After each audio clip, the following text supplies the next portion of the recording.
Iran nuclear deal. The present position of Iran nuclear deal is, before I entering into what is Iran nuclear deal, why it has signed, but just I am giving the present condition of the Iran nuclear deal is, there was a deal concluded by P5 plus 1 countries. P5 plus 1 countries. So what is this P? P stands for permanent members of United Nations Security Council. Permanent members of United Nations Security Council. You will understand who are the permanent member, who are temporary member, why they call it as permanent member. If they are permanent member, what are the privileges they will get? This is a different story. But who are the permanent members? Anyone have any idea?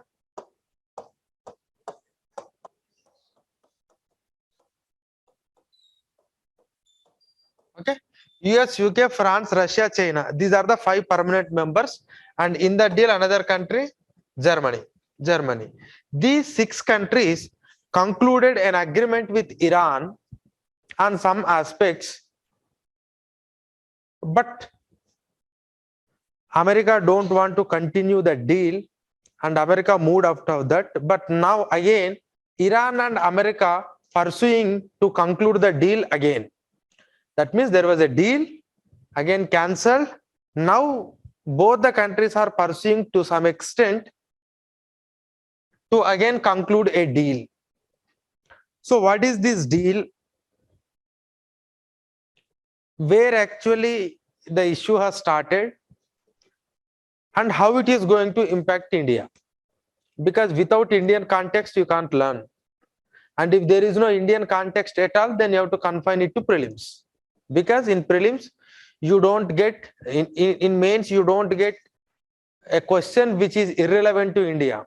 All the questions in the mains, whichever you are going to get is completely relevant to India. But whereas in case of prelims, you will get a different questions, which may not be relevant to India.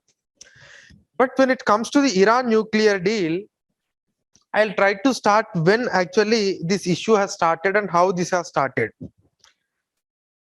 Iran was not a colonial power. Iran was not a colonial power.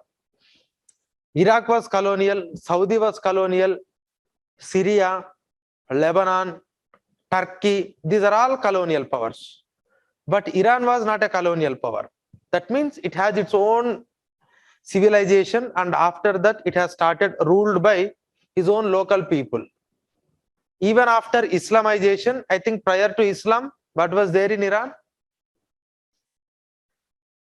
Prior to Islam, Parsis. Parsis. Okay, so Iranians are Parsis, and today the Tatas and even some of the people are Parsis. They migrated from Iran. So Iran is having a historical relations.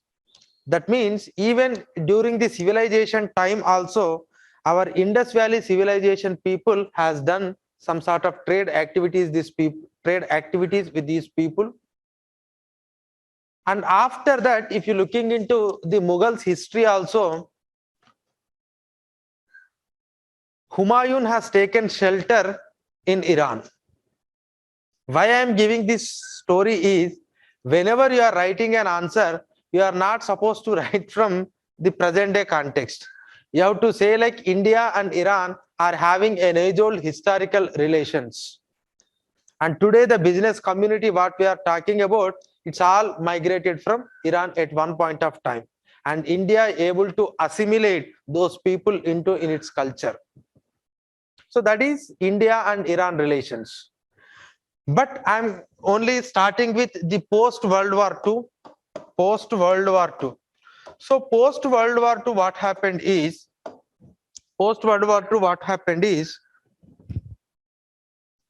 there was an democratically elected leader of Iran was there. But this democratically elected leader was dethroned or removed by the United States of America. Not in the sense United States of America physically entered into Iran and removed that guy. No, they have given active support to the agitators so that the democratically elected Iran leader has dethroned and a person replaced the existing ruler of Iran. That person name is called Muhammad Reza Pahlavi, but no need, just remember Muhammad Shah, because these names are not important for us, but Muhammad Shah. And when Muhammad Shah was the ruler of Iran, he was so close friend of America. And it's not only America, but all the allied forces of America. And in the initially 1957, the US has provided an active nuclear support to the Iran for the development of nuclear reactors. Because today we are getting a question from where this Iran got all this nuclear technology. But unfortunately or fortunately, this nuclear technology initially given to Iran by the America itself when they are close friends, when they were close friends under the Shah rule. There was a program called Atoms for Peace. Atoms for Peace. It was United Nations General Assembly's program led by America. Under that, so America wanted to provide this civilian nuclear assistance to all her friends. So that is how America has given some assistance to the Iran. That is how Iran started producing nuclear electricity or nuclear power, you can call it as. And do you know how nuclear energy will be produced? You told me like no one is engineer in this class, but anyone is there at least now? Anyone? You? So you know? So how? Simple. How thermal? How? Yeah. Nuclear fission. Nuclear fission means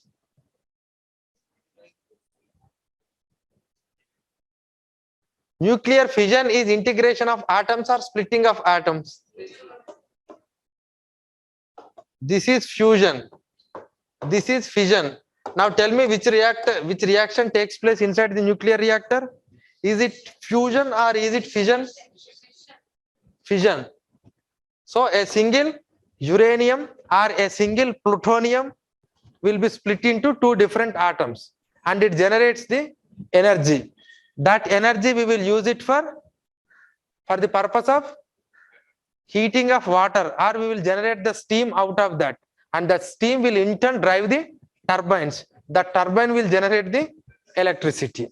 Okay, I'll come to this part later because you need to understand some things in this, but anyhow, so that is how United States of America has given technology to Iran. After that, when the revenue of Iran increased, when United States of America needed Iranian oil, at that point of time, it was so close relations that Iran and America maintained. But over a period of time, the people in Iran have felt that the ruler has become puppet in the hands of the United States of America. He is completely westernizing our society. American influence is increasing. America is using Iran for its own strategic purposes. Then the revolution has started and they have succeeded. That revolution happened in the year 1979. And who was the leader to this 1979 revolution? Ayatollah Ali Khomeini. Now he is the supreme leader of Iran. Normally you will find in the newspaper, Hindu newspaper. In the 1979, a revolution started. And they were succeeded and they have removed this Shah, and Ayatollah Ali Khomeini become the chief of the country. There actually the gap has started building between America and Iran. So the point is 1979 revolution. And this 1917, when this happened, 1979 revolution, actually this Iran is a Shia country. You know, there are two major groups, and if you don't know, you will study in history, Shia and Sunni. And Sunnis are the majority people in the world, but Shia is minority, and the Shia's country is Iran. Iran is completely Shiite country. Now what Ayatollah Ali Khomeini declared is, this revolution is not only confined to Iran, but I will export this revolution to all other countries, all other Islamic countries, so that we wanted our own rule. That is how they have started extended to Iraq. That is how they have started extended to Lebanon. And in Lebanon, they have started a group called Hezbollah. Hezbollah. Hezbolla. Because you will get all these things in your newspaper. Normally, you don't understand what is this Hezbollah group and all. Hezbollah group is an active supporter of Iran. And Hezbollah group formed with an active support of Iran. Now they are fighting in Lebanon and even in Syria also. Lebanon and even in Syria also. So when Ayatollah Ali Khamenei declared that we wanted to expand this type of revolutionary tendencies to the other countries, then Iraq got feared, because at that point of time, the ruler of Iraq was Saddam Hussein. And Saddam Hussein was a Sunni. Saddam Hussein was a Sunni. And with the active support of Iran, maybe they may dethrone the Saddam Hussein. Because of that intention, Saddam Hussein want to suppress this revolt in Iraq. And America has given an active support to the Saddam Hussein, and they both successfully ended the revolution in Iraq. And this Iran-Iraq war continued for almost a decade. Why I am giving this story is because after 10 years, that means this happened from 1980 to 1989, and just a decade, 1990 to 1999. But again, in the year 2002 and 2003, the same America has attacked the Saddam Hussein, and the name of Saddam Hussein is manufacturing all these biologically chemical weapons. So the thing is, we need to understand the United States of America very carefully. Wherever United States of America's interests are there, then definitely United States of America will come. And if America thinks that there is no interest for them, then immediately they will mercilessly move away from that place. Like you have seen how they have moved away from the Afghanistan. You know that Afghanistan is not a stable state. You know that how it is going to survive, but still you left. Today, Afghanistan is literally depending on a humanitarian aid by other countries. Even India is also sending its humanitarian aid. But whenever America thinks that it can make any alliance with anybody, if it thinks that its interests are there. But anyhow, that is not our story. But this is how the Iran-Iraq war has started, and in this Iran and Iraq war, America has given an active support to the Iraq, and that is how the war has ended in 1989, and Iraq could successfully control the revolution which has happened in Iran. They wanted to extend it to Iraq, but it was not happened. Actually, Iraq has started invaded the Iran on that. And after that,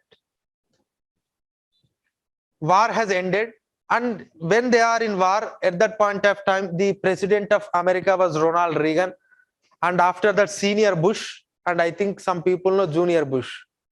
Who was the president prior to Obama? George W. Bush. But there was a senior George W. Bush. He was the president in 1990 to America. So prior to George W. Bush, it was the Ronald Reagan. Ronald Reagan was a cinema actor, a movie actor. So Ronald Reagan and senior George W. Bush has actively pursued with the Iran to contain all these activities, to confine or to make good relations with the Iran. But still Iran under the Ayatollah Khomeini, they have seen this America as an anti-Islamist force.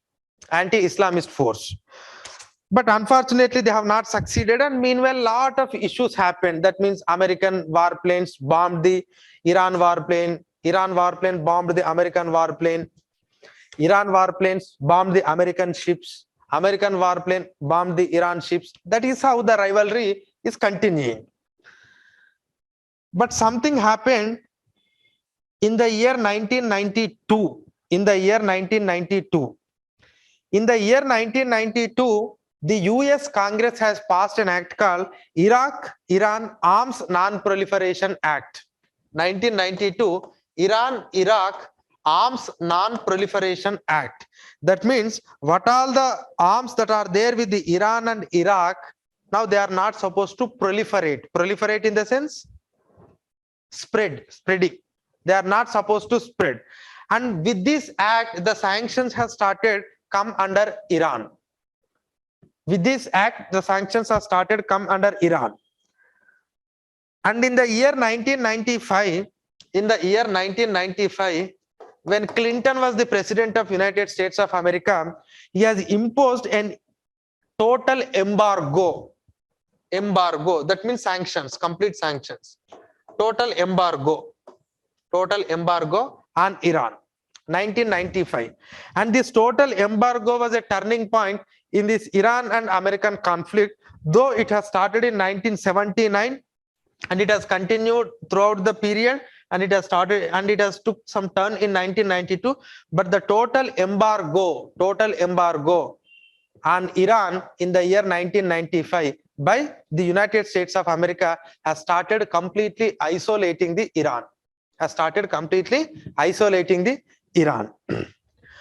And in the year 2002, one thing you have to be very clear, if you want to know post-independent India's history, you have to be very careful about the political developments in post-independent India. Without political developments, you can't understand the history. Simply going through the books, you can't understand. You must know who are the prime ministers, what are the major political developments, what are the major incidents, in order to understand post-independent Indian history. Likewise, if you want to understand the post World War II world history, you need to know who are the American presidents.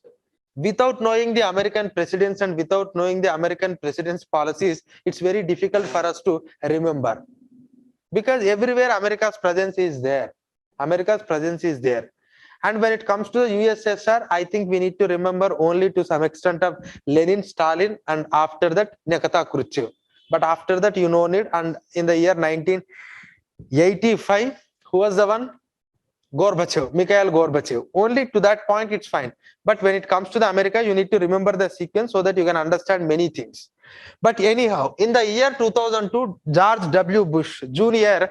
was the president of United States of America. And you know what happened in the year 2001?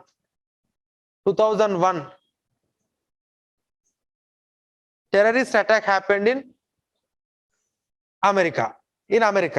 Then after that, the Bush has given a speech, and in that speech, we don't know why he declared, because that entire thing is something related to Afghanistan, Pakistan, and it is related to Osama bin Laden. But still, George W. Bush has declared the axis of evil powers, and he declared North Korea, Iran, and Iraq. North Korea, Iran, and Iraq are the enemies to the United States of America, and they are also enemies to the entire world. That was in the year 2002 that George W. Bush has announced. And you see, Iraq was a friend to the United States of America 10 years back. But suddenly Iraq has become an axis of evil. That means an enemy power to United States of America. But after that, Iran has started developing these nuclear bombs. Iran has started developing nuclear bombs from 2003 onwards. So the nuclear technology is available to the Iran to some extent, because America has extended, but that is only civilian nuclear cooperation. But after that, there are some reports that China has actively supported this Iran to manufacture its own nuclear bombs, but we don't know exactly. But the thing is, from 2003 onwards, Iran has started manufacturing the nuclear bombs. The nuclear bomb means, for your understanding, I'll give you, there are some materials called fissile materials and fertile materials. Okay, fissile in the sense, which is a fuel, fissile in the sense fuel, which is having a capable to burn in the sense it is not something like an oil or diesel, but which is have a capability to disintegrate and generate the energy. I told you, in the reaction, one element is disintegrate into two, but not all the nuclear materials disintegrate like this, only few. One is uranium. And in this uranium is not alone. Uranium is a component of uranium-235 and uranium-238. Uranium-235 and uranium-238. So this is exactly the uranium that is available to us. But the uranium-235 content in a normal raw uranium is only 0.7%, and remaining 99.3% is of uranium-238. And this uranium-235 is a fissile material, and uranium-238 is a fertile material. That means this won't participate in any nuclear reaction. That means if you are having a kg of uranium with you, only 300 grams is uranium-235, which is helpful for nuclear reaction. Remaining thing is not at all helpful. And another one is thorium. I am not getting into the details of that. But what is the meaning of nuclear bomb means? Nuclear bomb means, suppose in any fissile material or in any nuclear material, if the fissile content is less than 5%, then you can use it for civilian purposes. But if the fissile content has exceeded the 5%, then you can use it for the explosive purposes. Now what we have started doing is, when you place this in the nuclear reactor, you will bombard it with a neutron. Those who are having science background, they can understand to some extent. So you can bombard it with a neutron. When you bombard it with a neutron, this uranium-235 is bombarded with a neutron, and it will disintegrate into two, and it will generate the energy. But whereas this uranium-238 is bombarded with a neutron, and it generates plutonium-239. This plutonium-239 is again a fissile material. Uranium-238 is a fertile material, but the outcome that is coming is plutonium-239 is a fissile material. That means if I am just placing a 1 kg of uranium inside a nuclear reactor, I am getting 970 grams of extra fissile material I am getting because of the inherent nature of this uranium-238. That means this is a fuel. And this is okay, this doesn't have any purpose. But when I'm using my fuel, along with the energy, I am also generating the fuel. Because plutonium-239 is a fuel. And you can't use this plutonium-238 directly, but there is some sort of reprocessing is needed. We call it as reprocessing technology. And if you have that reprocessing technology, then you can reprocess this plutonium-239 completely, and you can use it for any other purposes, especially for manufacturing nuclear bombs. And somehow this Iran able to get that reprocessing technology. And once Iran got this reprocessing technology, Iran has started manufacturing all the nuclear weapons. Even India has also manufactured nuclear weapons. I think you are all, I don't know, Operation Smiling Buddha 1 and 2 in the 1998 Pokhran, we have conducted the test. There we have tested both nuclear, what is this reaction? Both nuclear fission and also nuclear fusion, both the tests we have done. That fusion test, we call it as hydrogen bomb. It's very powerful hydrogen bomb. Both the tests we have done in Pokhran, and later we declared ourselves as a nuclear country. But anyhow, Iran has got this reprocessing technology from somewhere, then it got lot of fissile material. From that, it is started manufacturing all these atomic bombs, missiles, nuclear missiles and everything. After 2003, the sanctions were so severe on Iran. And it has reached to such an extent that where another country, it's really impossible for a country to have a relations with the Iran, This has continued for another 9 to 8 to 10 years. And initially in the year 2003, not 2003, 2013, the then president of America, Barack Obama, has tried to bring a peace deal. Peace deal means what? Because of this arms production, America has imposed a sanction in the sense no country should maintain any bilateral relations with America. No country should maintain any trade relations with the Iran. No country should maintain any strategic relations with the Iran. No country should maintain any defense military relations with the Iran. This is what the meaning of sanctions. Suppose if you don't follow that sanction, then you will get the sanction. Suppose if America don't follow, India don't follow the decision of the America, then tomorrow America won't be so close to you. So because America was a dominated power, that is the reason why all the countries have to some extent followed that. But Barack Obama, his idea is something different. So he wanted to have a peace prize also, but unfortunately it has not done. But anyhow, the thing is, Barack Obama has tried to resolve this issue. So the condition is, first of all, you have to reduce all your nuclear fissile material content. You have to done away with your reprocessing technology. And you are supposed to reduce your enriched uranium fuel. I'll come to that point again. In return, we will lift the embargo. That means in return, we will remove all the sanctions. You can directly have a relations with all other countries. Okay, fine. So that is how we have signed an agreement. That agreement was signed in the year 2015. An interim agreement was signed in 2013, but the final agreement was signed in the year 2015. That agreement name is Joint Comprehensive Plan of Action. Joint Comprehensive Plan of Action, JCPOA. Joint Comprehensive Plan of Action. And this was not a United States of America's agreement alone. No, this is an agreement between P5+1 countries and Iran. P5+1 countries and Iran. P5+1 countries and Iran.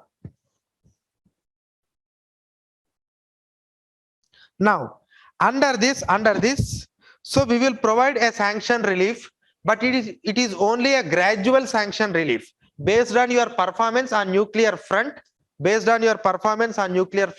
will. But before I come to what are the sanctions and all, but why United States of America want to contain the Iranian nuclear program? Because if Iran has become a hub of nuclear weapon, then it can also supply the nuclear weapon to all other countries, maybe in the Middle Eastern region, and they may pose a threat to the United States of America. Because in the today's world, we are fear of some other countries just because of these nuclear powers. We are having some other missiles also, but now every country is having the missile system. But United States of America has conveniently, they have framed an agreement called NPT agreement. NPT agreement and CTBT agreement. These are the two agreements. You will study these two agreements in your international relations. So what is the first agreement is non-proliferation treaty, nuclear non-proliferation treaty. That means what? The P5 countries will have the nuclear power capabilities. If at all you want anything, we will support you, but you are not supposed to develop your own nuclear power. And America says that, and you have to develop nuclear technology only for the civilian purposes. But I can have the nuclear technology for these violent purposes or war purposes also. So that is what the double standard of NPT. But when NPT was signed 1969, when NPT was signed, Iran and America were both close friends. And again, there was a called CTBT, Comprehensive Test Ban Treaty. Again, this was actually not came into implementation. But under this treaty, any country should not test the nuclear missile anywhere. So that is what the comprehensive test ban treaty. But anyhow, by this time, because it was happened in the year 1996, but by this time the rivalry between Iran and America has started increasing, and Iran has not entered into the CTBT. And for your information, India has not signatory to both NPT and CTBT. India is not signatory to both NPT and CTBT, but still we are a nuclear power. But anyhow, America want these countries should not develop nuclear power, because if they develop nuclear power, it will become a threat to the United States of America. That is what the main intention of America. But they will say like, okay, these are irresponsible countries. These countries will proliferate this nuclear technology. If these irresponsible countries proliferate this technology, then the world become, there is an instability in the world. So that is what America said. But anyhow, in the year 2015, they have concluded an agreement called JCPOA. Under this JCPOA, America removes all the sanctions, but Iran has to follow some conditions. What are the conditions? Means one condition is they have to redesign their nuclear reactors. Why they need to redesign? Because the earlier design of nuclear reactor of Iran includes both processing and reprocessing. Both processing and reprocessing. Processing in the sense, okay, the uranium with the neutron energy, only to that extent. And here plutonium generates. Reprocess means a fissile plutonium which is ready to use will be developed in that nuclear reactors. And if this ready to use plutonium is developed in the reactors, then Iran definitely will go for nuclear bombs. That is the reason why they said you have to redesign your nuclear reactor in such a way that you have to reduce your reprocessing capabilities. First point. Second point is you need to reduce the uranium stocks in the country. You need to reduce all the uranium stocks in your country. Next, you need to reduce the enriched uranium. Enriched uranium means there are some chemical processes, not chemical, but there are some physiological processes are there. With that processes, what we will do is we will improve the fissile material content in the uranium.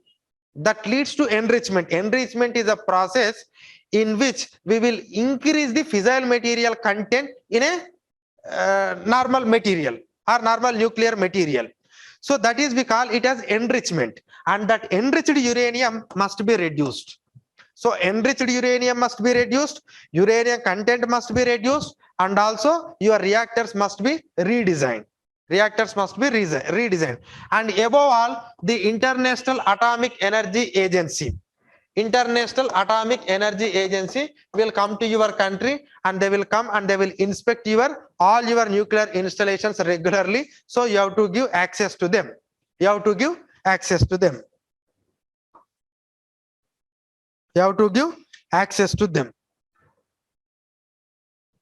So these are the 4 conditions on which they have signed.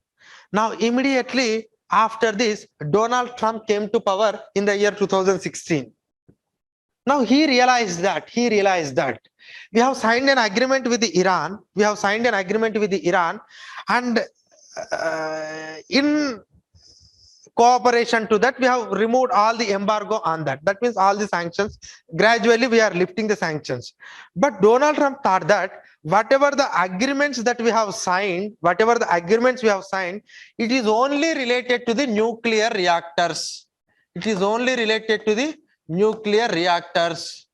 it is only about the nuclear bombs, but it is not for regulating the ballistic missile system,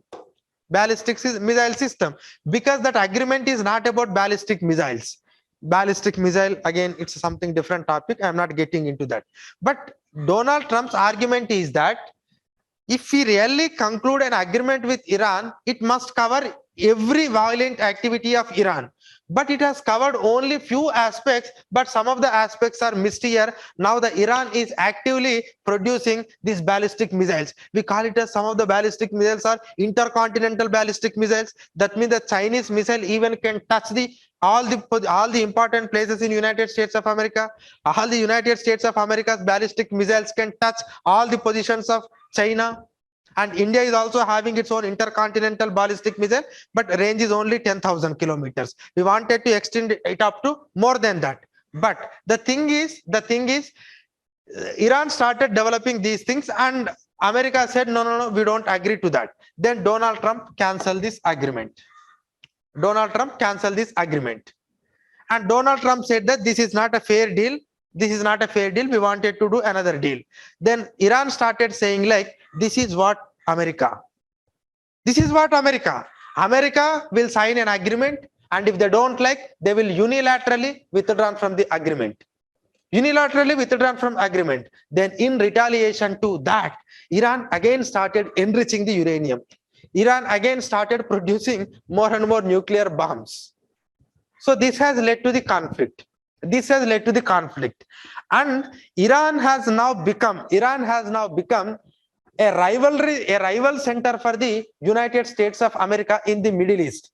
Because you need to study about all this Middle East politics, because it is very important, especially for the India, and also it is one of the fragile region in the world. Now there are many countries, Iran, Iraq, Saudi, Oman, UAE, Jordan, Israel, Syria, Turkey, Palestine. These are all are there. But in this, now the countries which are only challenging the America is Iran, this Hezbollah group of Lebanon, to some extent Syria. These are the only three countries that are opposing United States of America. And Palestine, anyway, it's not a country, but still Palestinians are supporting. Now the Palestine, this Hezbollah group, Syrian regime, and Iran, and to some extent Houthi rebels of Yemen. Just remember, because anyway you will study all these things, but because it is related to Iran, that is why I'm explaining. These are all one group. And if you're looking into this, the major power is only Iran. Now this Iran is providing active support to all these anti-American or anti-Western forces in that region. And now even the Bahrain has separated. Now even Saudi is also not with the Iran. Saudi is not with the Islamic world. It may say like, okay, it's a place for Islamic thing, but now when it comes to the Saudi is also closely moving to the America, because Saudi is the largest purchaser of the arms from the United States of America. At one point of time, when Israel-Palestine conflict is happening, all this Arab world has united together against the Western forces. But unfortunately, at that point of time, Egypt was the leader to all these forces, because Egypt, Muhammad Nasser, he was also a leader to this entire Arab world. Okay, Arab world in the sense, don't confine yourselves to this Middle Eastern region. The Northern Africa is also included this Arab world. Northern Africa. If you look the map clearly, you can understand how that Israel, Palestine, Sinai Peninsula, it will connect it to Egypt. So this Middle East region is closely related to the Egypt part also. At one point of time,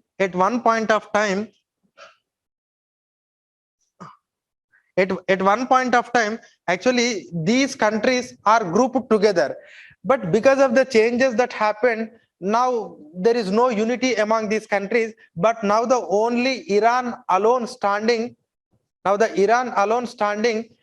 against the America, and Iran is the only center force. That is the reason why America wanted to target the Iran. So that is how this rivalry has started. Now the Iran has started manufacturing or producing more and more the nuclear things, and again the sanctions came back on Iran. Now, what happened is, who was the president of Iran? No one knows? Ibrahim Raisi. Ibrahim Raisi.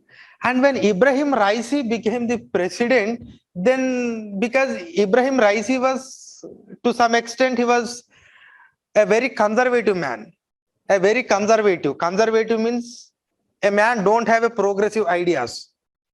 A man who wanted to restore the olden days ideas. That is what the meaning of conservatism.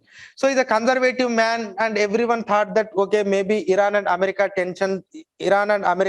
tensions, if they go like this, then it is going to affect seriously on the entire region itself. Because you cannot maintain the relations with the Iran. If you maintain the relations with Iran, you are not supposed to maintain the relations with the America. And that too, it is at the strategic point. The region is completely getting disturbed. So this is a big problem.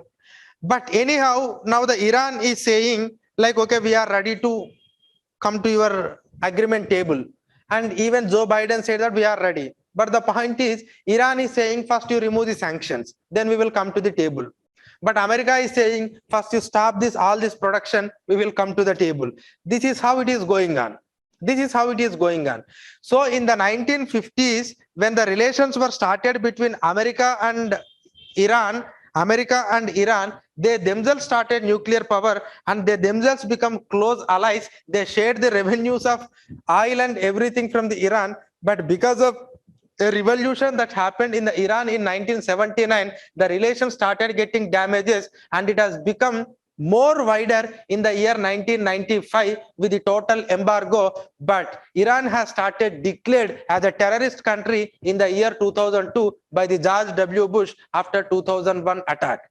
And there was a peace agreement that was tried by the Barack Obama, and to some extent they have followed. But later, when Donald Trump became the president, they have completely done away with that. But again, now they are trying for the peace deal. Peace deal. Is it clear where it has started and where it is ended? So now there is no peace deal. We are in the process of making this peace deal.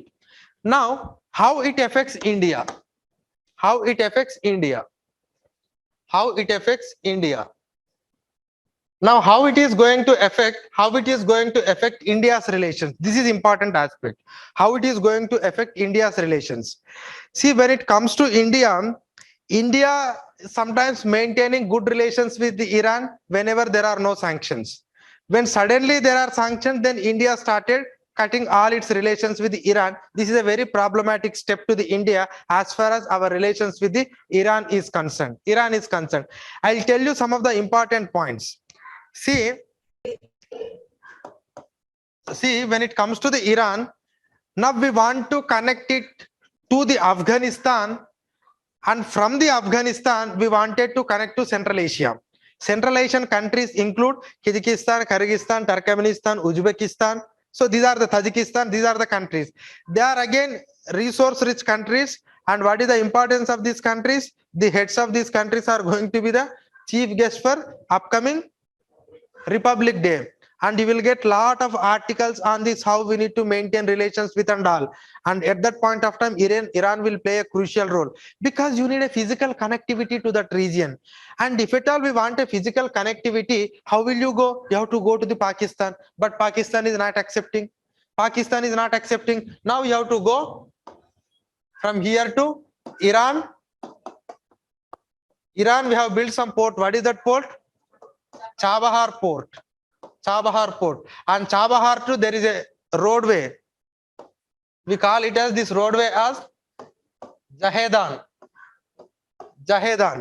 Again, from Jahedan we will enter into Afghanistan.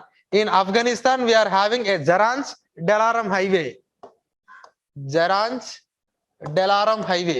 And from the Zaranj-Dalaram highway you can enter the Central Asian countries. But if you're looking into this, we don't have a good relations with the Pakistan. Now the relations with the Iran is also straining, and we don't know the relations with the Afghanistan, because we haven't taken any concrete step as far as the Afghanistan is concerned. Because prior to Taliban, it was fine, but now it is not okay. But anyhow, so if you want to connect to the Central Asian countries, this is the only route that you have. But how will you go if you don't maintain good relations with the Iran? And I'll tell you, when it comes to the Chabahar port, and it was India has taken some contract to construct some of the Chabahar port.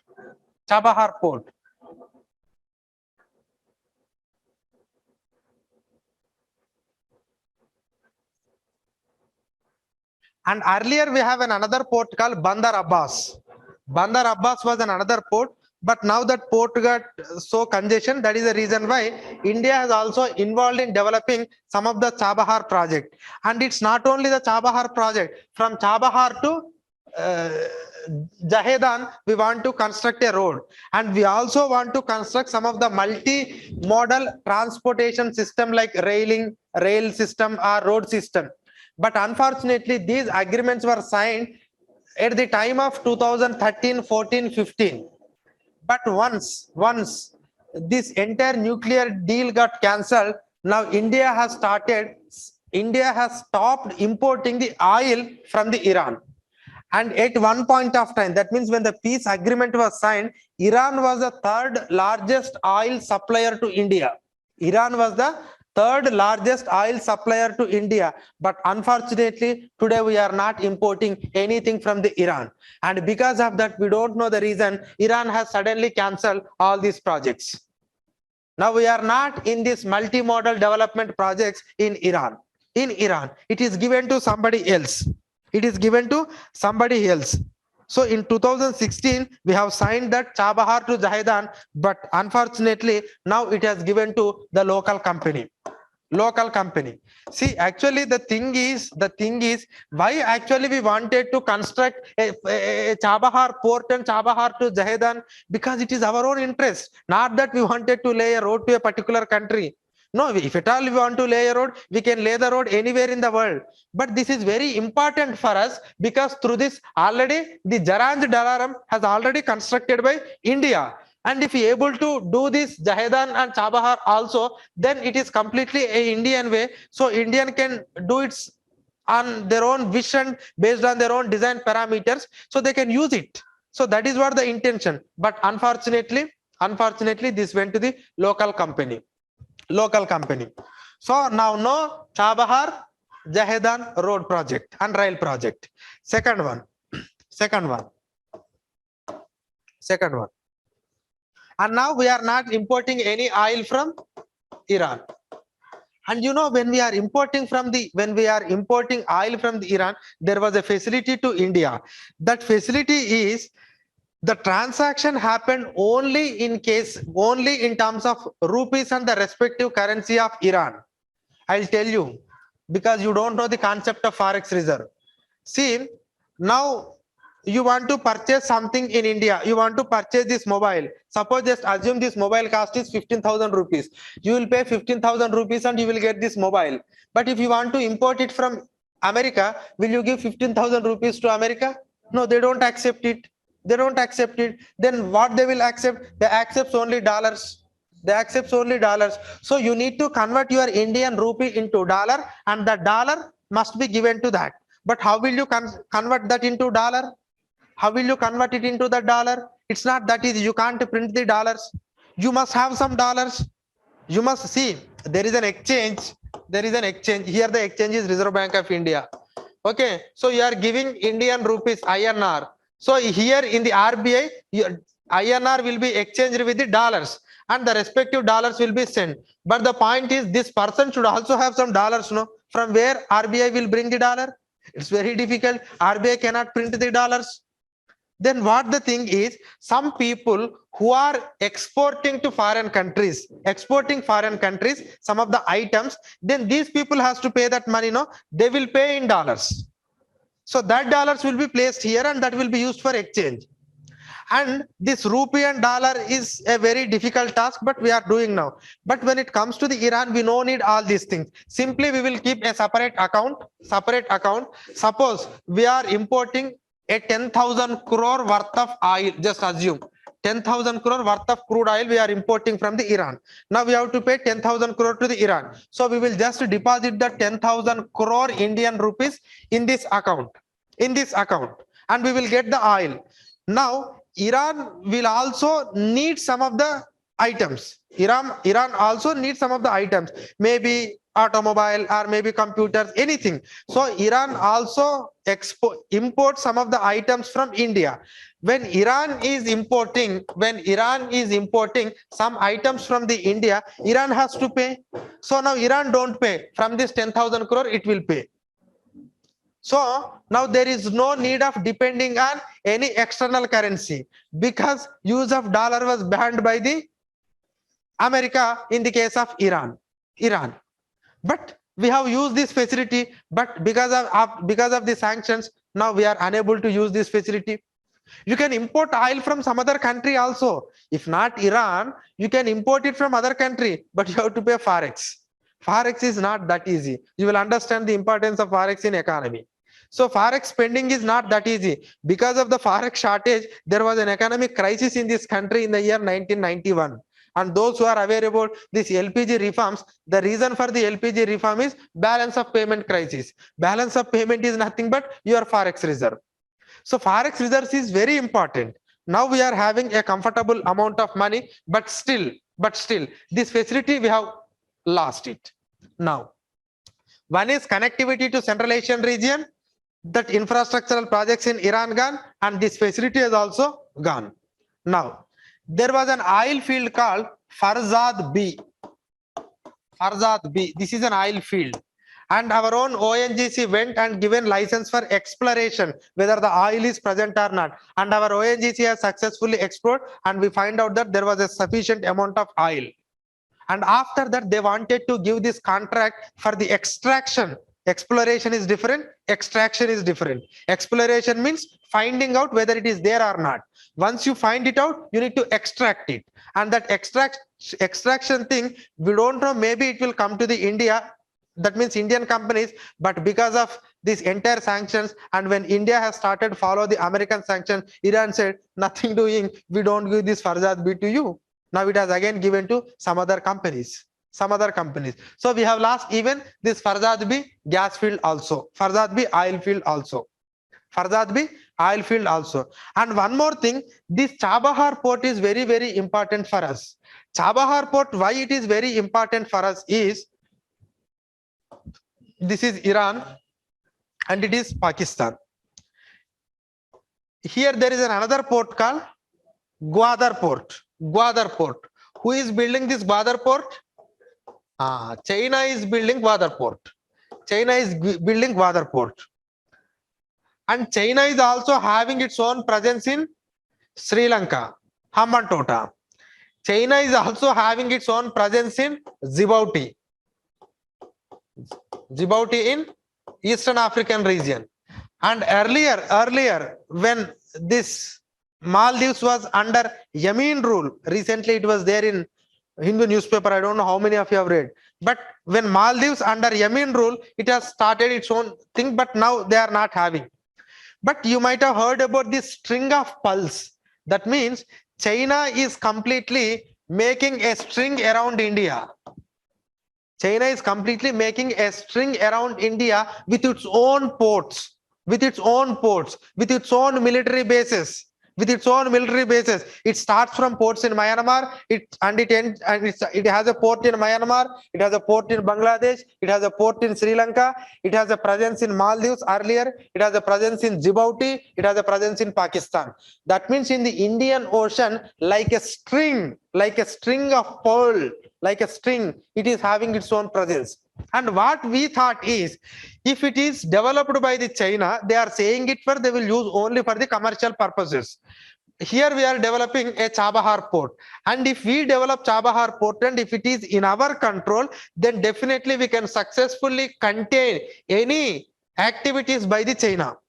So with respect to this Chabahar port, the Chabahar port is having another significance to contain the effect of China. Suppose if suddenly we are missing from here, then definitely China will get a strategic advantage over this region because Chinese presence are there. See, there is a concept called geopolitical balance. Geopolitical balance. This is always necessary in international relations. This is always necessary in international relations. You may think like why we should be there. If you are not there where your rival is there, then entire that region is completely taken over by your rival. So your presence is required wherever your rival is there. And that too, this is a very important location where we are importing oil from Iraq, Saudi, and even a lot of goods and services that are coming from both Abu Dhabi or UAE and also Oman. So this is a very important route. We need to protect this route. If you don't protect this route, suddenly tomorrow something happened on your ship which is carrying the oil or something. If it is really happened by China, then you will be in a worry. So the point is, this location itself is so strategic, we must have our own presence in Chabahar. But unfortunately, because of this, though we haven't cancelled the Chabahar project, but still India is not gaining such an advantage like earlier it has. That is another strategic aspect. Okay. Next, another point is the international North-South Transport Corridor, INSTC we call it as International North-South Transport Corridor. So this corridor will connect Russia, from Russia to Azerbaijan to Iran, and Iran to India. Russia, Azerbaijan, Iran, India. So for your convenience, I'll see here it is Russia, and this is Azerbaijan, and this is connected to Iran, and here we are India. So this is how we wanted to connect.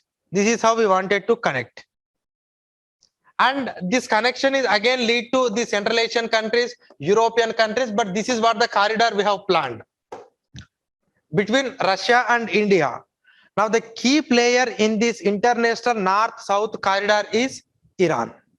The key player, because it is at a strategic location, and it is very difficult now to pursue the Iran for the international North-South corridor. It's very difficult. But why you need this corridor? Because if this corridor is developed, that means corridor include roads, it include rail, it includes ships, it include even air travel or aeroplanes also. That means you can use this corridor for movement of goods and services, military equipment, anything. So that once you use this corridor, you can go to any Central Asian part, you can go to any Eastern Europe, because nowadays going to the Eastern Europe is again a difficult thing. A very difficult thing. If you're looking into the map, you can understand. Eastern Europe means the Bulgaria, Romania, these are the countries. So it's very difficult to go to that. So you can go in this route. Actually here, internet is not connecting. Otherwise, I could have shown here itself. But just looking into. So that is the problem with this international North-South corridor. If international North-South corridor is open, then India will have a better access to Central Asian countries and as well as the Eastern European countries. But if you don't maintain good relations with the Iran, then India has to pay price for that. So that is one more aspect we need to remember. So I have given international North-South corridor issue. I have given the strategic importance of Chabahar port, and I explained the Chabahar to Zahedan connectivity, and also I explained about the rupee-based exchange system, and also the Farzad B gas field system. So these are all the problems. That India is going to face, because this question was already asked in UPSC. So what are the effects that India is going to face because of the sanctions of America on Iran? Because we are following it. And one more thing, the very dangerous thing is now when America has imposed the sanctions under the Donald Trump regime, when India has also started moving away from the Iran, immediately China has entered into that. What we thought, we don't want to allow China in Pakistan itself, but now China entered Iran also. And they have signed a strategic cooperative agreement. They have signed a strategic cooperative agreement. And this strategic cooperative agreement, this agreement was there with Pakistan also. Now China is spending $40 billion of rupees in Pakistan to connect this from the Gwadar port to Xinjiang province of China. Gwadar port to Xinjiang province. It also moves through the occupied Jammu and Kashmir. Occupied Jammu and Kashmir, we call it as China-Pakistan economic corridor. So they are building a China-Pakistan economic corridor parallelly. Now what happened is, now China entered into the Iran and they have signed a strategic agreement. Now this agreement includes both political agreement, economic agreement, military agreement, strategic agreement, security agreement, and they are going to invest now $400 billion of money in Iran. So because of these $400, we don't know. That is the reason why maybe Iran has cancelled all the deals that they have signed with the India. Now they can find the new partner. Now the point you just understand, you want to maintain a relations with the America. You know how America behaves. But still, just to maintain the relations with the America, just to continue the relations with America, now India is defeating herself in her own region. Now you don't have a good friend in your neighbor called Pakistan. You don't have a good friend in Afghanistan because you don't know how we are going to. Now you don't have a good friend called Iran. Earlier, we persuaded Iran to connect to the Afghanistan, thereby we can go to the other areas because Pakistan is our rival. But it is not your neighbor, it is your extended neighbor has also becoming an adversarial power to you. And it is not that you just cancel the relations with the Iran, your adversary has entered into that Iran. That is a very big problem. If China don't come, we can pursue it at one or other point of time. But now the China entered the Iran. China's presence is there in Iran. Chinese presence is there in Pakistan. Chinese presence is there in Afghanistan. Chinese presence is there in Sri Lanka. Chinese presence is there in Myanmar. Chinese presence is there in Bangladesh. Chinese presence is there in Nepal. Chinese presence not there in Bhutan. And we are saying like Bhutan is our friendly neighboring country. What will you do with the Bhutan? So the point you need to understand how China is encircling, and we know all these things. We have been discussing the string of pearls and Chinese concept since last 10-15 years. We know the Chinese power, but still. And do you think that now America will save you? No, America don't come. Why America will come? America don't come. You have lost because something happened because of Iran. Now will America really pursue some country to give access to the Central Asian countries for India? America don't give. America earlier was there in Afghanistan because of her own self-interest. Now they have vacated. Have they ever thought about India? Okay, I am vacating, but India is supporting me. But how should I really supplement India? No, they haven't thought. So now how you are going to maintain the relations? It's very easy. Like, okay, when Ibrahim Raisi became the president and our foreign minister went and we have met. But Chinese came and they have signed an agreement and they have concluded they are ready to spend $400 billion. Do you really have a money with you to spend $400 billion? You don't have. You are a limited money because China is having $4 trillion of forex reserves. Our Indian forex reserves are only $600 billion. And you know 1 billion. How many billion dollars is $1 trillion? 1,000. Now you can understand $4 trillion. $4 trillion is Chinese forex reserves. Indian forex reserves is only $600 billion. And in that every year you must need $400 to $500 billion to import. Every year you need to import and again you need to get it from somewhere. So you need a reserve of at least $300 to $400 billion compulsory in your reserves. How will you spend this money? Do you have a capacity to spend $400 billion in Iran. So this is what we need to understand strategically, whether India is gaining or whether India is losing. You need to be very clear. I am not against that India should not go with the United States of America. India should maintain relations with the US, UK, France, anything. But in your region, you must be very careful whenever you are dealing with the foreign players or the outer extended neighboring players. Because if you don't secure your borders in your region, if you don't maintain good relations in your region, then you can't expose or you can't become a king in the world. It's very difficult. It's very difficult. And that is a problem. That is a problem. So we have to be very careful while we are dealing with the Iranian relations. Okay, Iran is having some problem. Who is not manufacturing nuclear weapons? Tell me. Do you think that India is not manufacturing nuclear power in India? No, it is producing nuclear bombs, but we can't write that. You can't say it because government is not saying.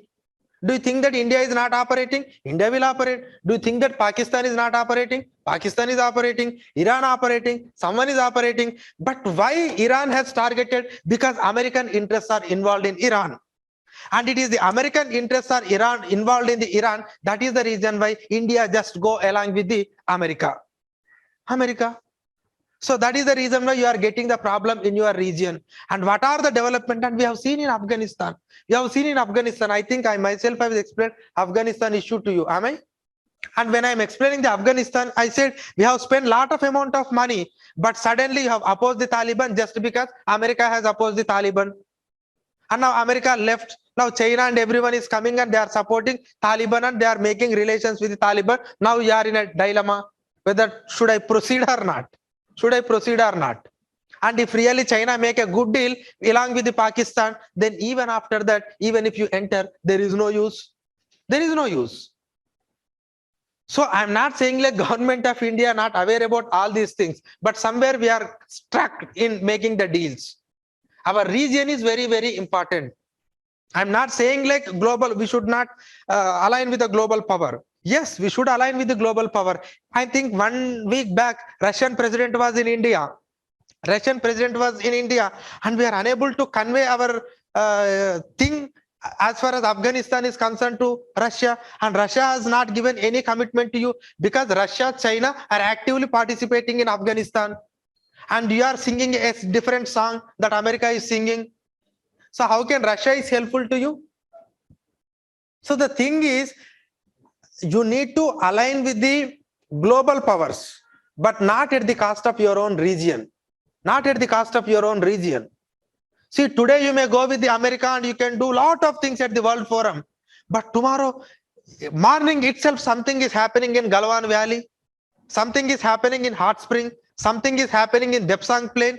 How you can maintain the relations?